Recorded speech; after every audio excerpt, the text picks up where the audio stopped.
What's up, ladies and gentlemen of YouTube? It is Saturday the 18th of August and this is the 5th on James' Week in Gaming. As you will have noticed at the beginning of the episode, we now have a really fantastic title sequence. But, you know, it was quick and it was easy and it took me about 5 minutes to put together, and I just felt, yeah, we'll do some better stuff later on, you know, we'll try and get some other things going in when I've got the time to have a go at it. But I thought just a basic kind of placeholder for moments sounds good. So, on this week, we are here. It is Saturday night. We have our glass of claret, which is always a very important thing to have. So this week, we will be talking about Gamescom. We will be talking about some of the new releases announced at Gamescom, looking at some of the conferences, EA, Sony, a couple of others, Konami, those kind of things. And yeah, just sort of telling you what I think about the latest developments, telling you what I think about the latest announcements, and discussing where, you know, particular franchises need to go and what they need to do. So, first of all, we'll start with EA, because that was the first of the big hitters. Now, well, I think I actually want to start with FIFA out of all of EA's lineup.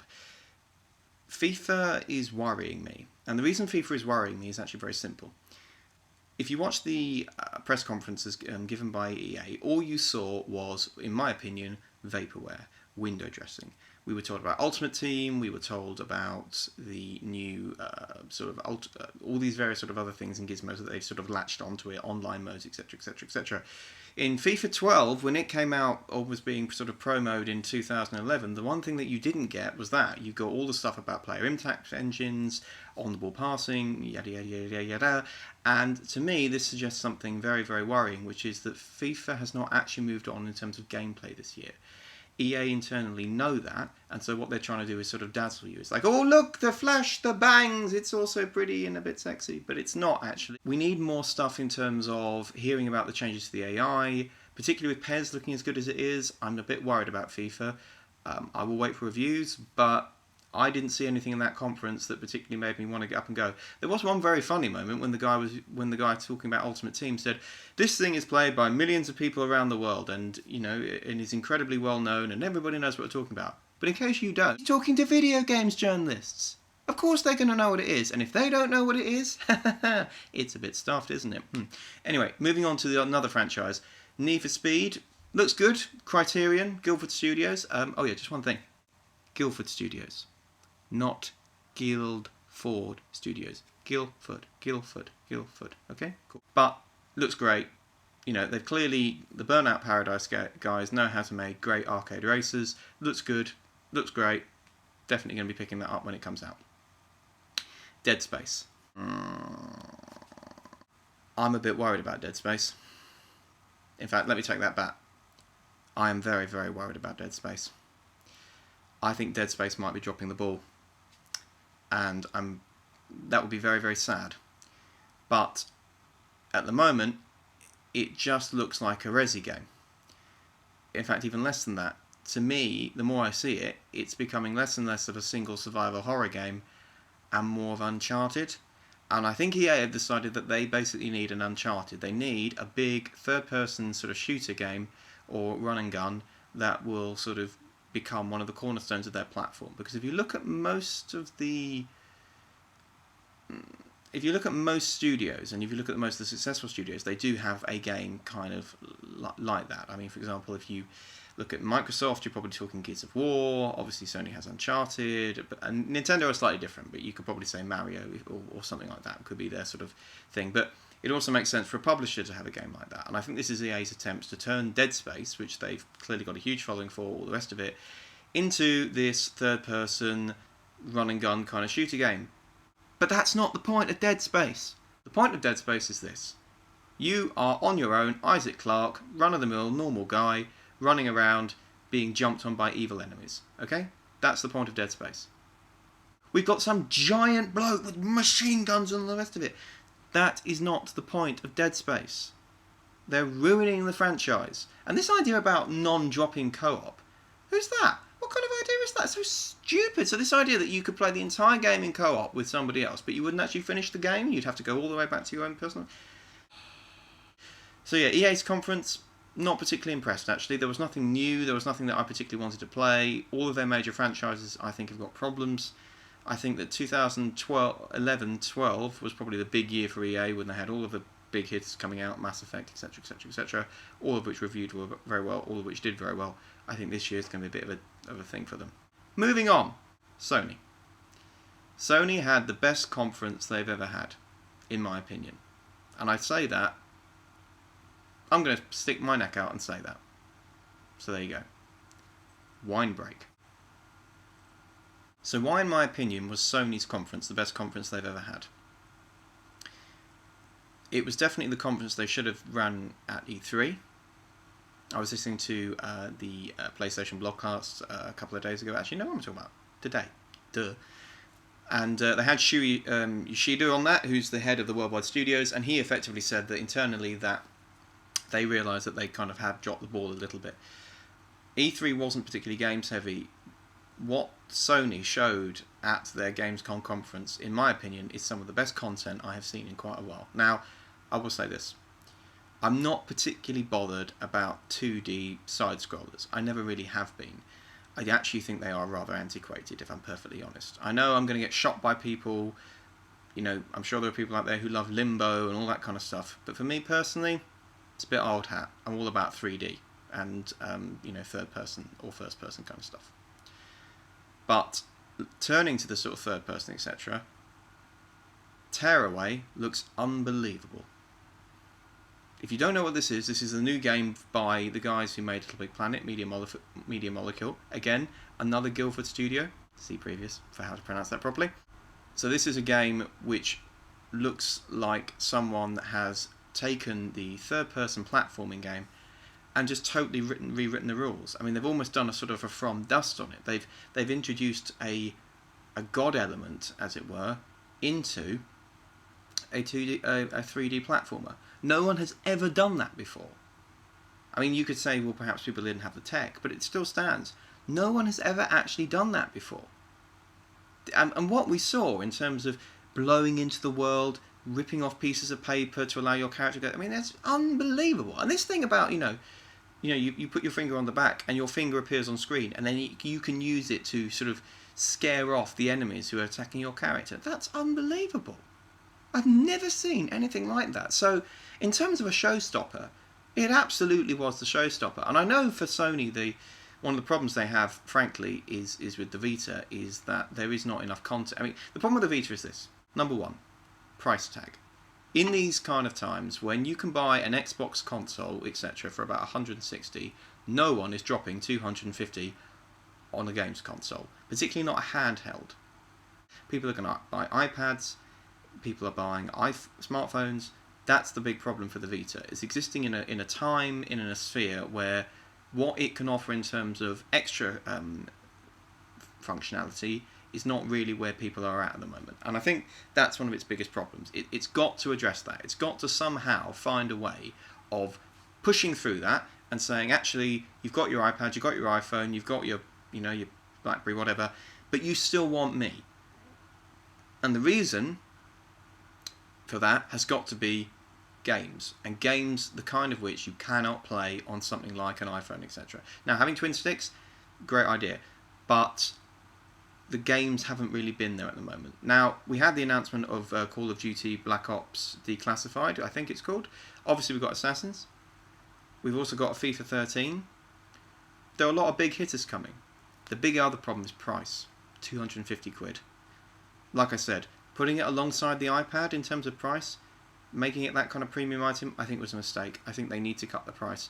If they went stupid and cut 50 to 60, maybe even 100 quid off it for Christmas, as a one-off deal kind of thing, I think they shift a ton of Vita. The other thing they need to do, particularly for Japan, is to get Monster Hunter.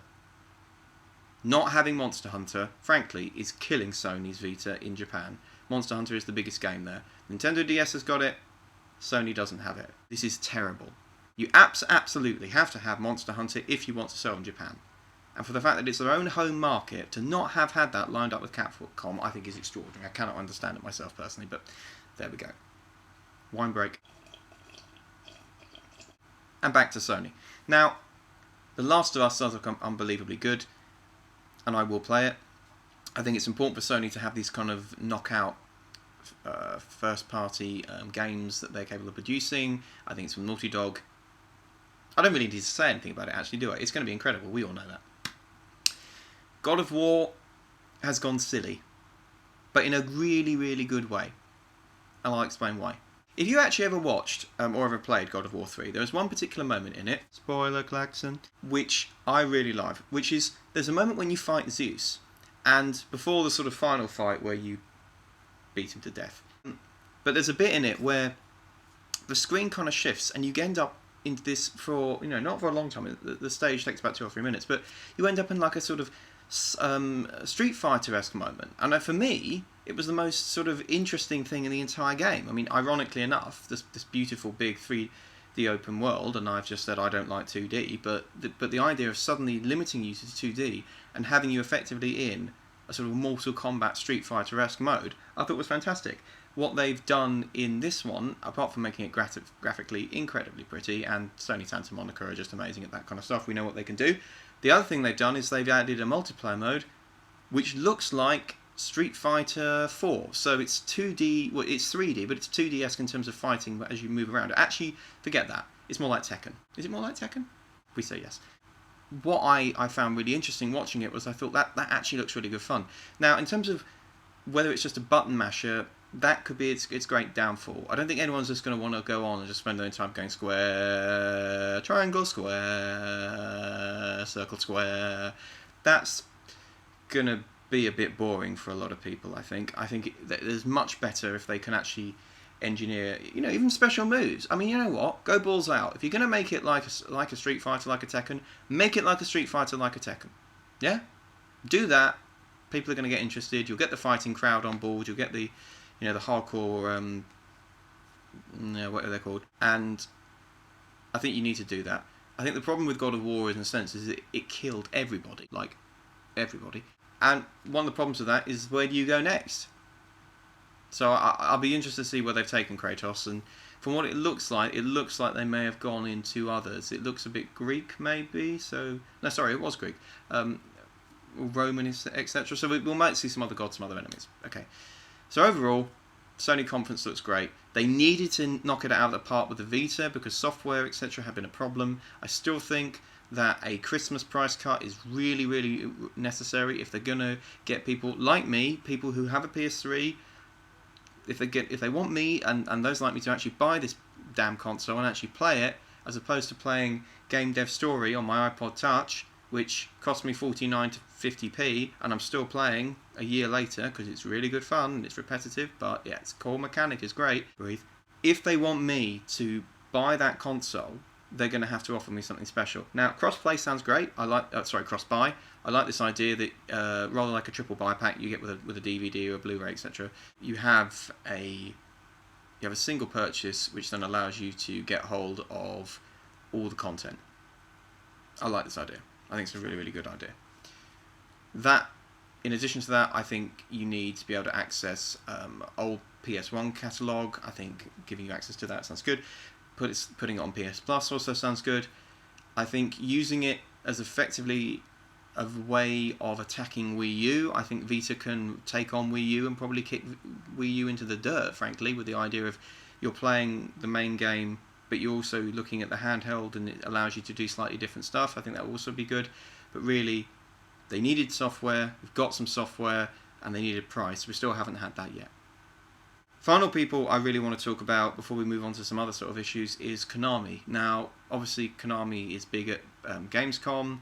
Obviously they've got PES, reviewing really well. Metal Gear Rising Revengeance, which looks absolutely brilliant, and Platinum Games have shown what happens when you give them anything. They'll take any game and they'll make it fast, ninja-y, ridiculous, over the top. Raiden jumping through midair, jumping on missiles, slicing up the helicopter that's shooting at him. That's unbelievably good. But coming back to the things, I think the thing that really impresses me about Konami, and the thing I'm really looking forward to, I should say, about Konami, is Castlevania. Now, I'm not going to buy a 3DS. I don't have a 3DS, but Mirror of Fate looks great. But that's not what we want. We want proper information on Castlevania Lords of Shadow 2, which was my game of 2009. 2009? 2010. 2010. My game of 2010, including everything that came out that year, but I don't care. I still thought it was the best game I played. But the big announcement we had this week was about it coming to PC, which is great. And I can understand that if you're a PC gamer, you're going to have a lot more graphical grunt. You're going to play that game. I don't really understand how it's going to work with a keyboard and a mouse. It's not really the kind of game I thought you could play. In terms of combo. Might just be me. But anyway, I think what's great about Castlevania Lords of Shadow 2 and what we've been hearing, and again you have to sort of listen and try and read between the lines, but from what the producers have been saying, there's been a lot of talk about obviously you're going to be playing as Dracula, the idea that you have to go back to the big castle, so there is going to be sort of a Metroid-y kind of element to it, but it's quite open, and the phrase open world has been used, so this could be very, very interesting for sort of for the sort of Castlevania franchise. Now, I will say this, and I'm going to have a bit of a rant alert here, rant klaxon, but here's my problem.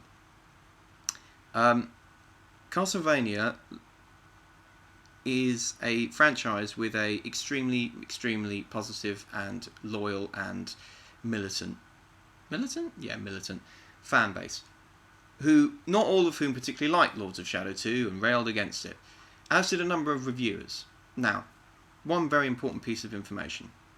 In an interview a while back, talking about why Castlevania Lords of Shadow DLC wasn't quite as good as it might have been, the reason given by Dave Cox, the producer at Mercury Steam, was that they were surprised by how well the game sold, okay? And management at Konami were surprised. And in that light, they said, well, you know, we should capitalise this, let's get some DLC. Castlevania Lords of Shadow is the best-selling Castlevania game that has ever been produced, right? So you can talk to me about, you know, Symphony of the Night, you can talk to me about all of the ancient stuff, even the original one. Nothing has sold as well as Lords of Shadow. Why? Because, frankly, we don't want to play a stupid, flipping, scrolling 2D game, okay? I know I'm going to get hate from a load of Castlevania fans for saying that, but I don't care, okay? You want to play that kind of game, go back and play the back catalogue, okay? For a game to be commercially successful, it has to appeal to a wide audience.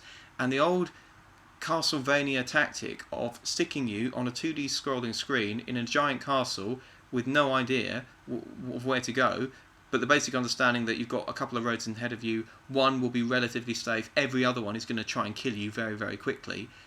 That doesn't appeal to mainstream games audiences today. You've got to have something that people are going to want to buy. You're going to want to have something that publishers and you're not going to buy and immediately want to take back. So I just think that there were a load of crybabies when it came to Lords of Shadow. I think it was one of the best games of this generation. I say that without any caveat whatsoever. I think it's absolutely fantastic. And some of the reviews I read for it, people like Games Trailers, and was it Games Trailers? I think it might have been Games Trailers, and a couple of others who gave it 6.5 out of 10 and had this incredibly babyish kind of review. Well, it's not a 2D game. I wanted a 2D game. It's not possible, Castlevania. That's not the point. The point is, as a reviewer, you are put there to review what is put in front of you. Okay? The idea is that you, as the reviewer, as the person who is supposedly more knowledgeable about the games industry, is able to, on behalf of Joe Public, like myself and others who are not as well informed, well, you know, we are pretty well informed, but not perhaps as well informed, you're there to say whether or not this is worth spending 40, 50 quid, 60, $70 on.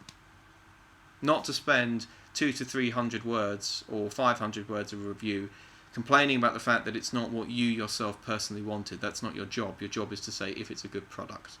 It was a fantastic product. The only reason it is not in the widely acclaimed reviews category on Metacritic, etc., is because of idiots giving it 6.5 out of 10 because they wanted a game which basically had its time in the early 90s, late 80s, and that's pathetic. Castlevania Lords of Shadow will be is going to be the first game of the year when the announcements are finally made that I will pre-order. Okay, I will pre-order that game. I will take all the content and all the DLC with it because I really want to play it. I loved it, the original. Konami has my money. Okay? Going on to other stuff. Sleeping Dogs has just come out. Let's laugh at Activision. I enjoyed that. But yeah, Activision cancelled this. It was originally being produced, I think, by Elite Games under the name of True Crime Hong Kong, got cancelled, got bought up by Square Enix. They brought in another team, they finished it, they produced it, they sent it out, it's getting 9 out of 10 reviews, it's selling well. Well, that was a really good idea, wasn't it, Activision? But I'm really pleased with the team, because, you know, when you're working on a project like that, which you put your heart and soul into, and some faceless suit who knows nothing about gaming, frankly, you know, is only looking at numbers, isn't looking at the heart and soul of what you put into this project. When that kind of stuff happens, I can imagine you just think, you know, oh, I want to pack it in, bad enough. But they didn't. They kept working. They were called back in, and that game is now doing well. So congratulations to the teams who worked on it. You know, all of your hard work and belief in what you were doing has paid off, and I hope it goes really well and it sells really well. And I hope that you can all buy a giant stream of very, very golden Rolls Royces that you can drive by Activision HQ and basically just, you know, lean out the window and hell abuse. Why not? Knock yourself out. Final game that is generating buzz, etc. on the show floor is Dishonored. Again, this game is one that I like the idea of because it looks interesting. Again, you know, it's a toy box. You're given all these different skills. It's first person, but it's open world-esque. Assassinations, runs around, etc., etc. Should be getting some new news on that soon. But I think it does look good, and it is one of the things I will probably be picking up this year. I've been playing Batman Arkham City almost constantly since the last video. I've now finished the main plot. I've finished all the Riddler challenges. I've finished all the side quests, all the missions, and I'm now onto the challenge mode. This game is the best game I've played in about 2 years. I would say since Castlevania Lords of Shadow. I haven't played anything this good, and I include Uncharted in that. I include Skyrim in that. This game has just kicked all of those into touch. It's one of the best games I've ever played. So great, that's the final video, or final part of the video I should say for today, lads and ladies. We'll do another one fairly shortly. I'm going to do one on gaming, the one on gaming confessions, things I should have played, things I haven't played, but I just haven't got around to playing. And yeah, have a great week, ladies and gents. I'll see you soon.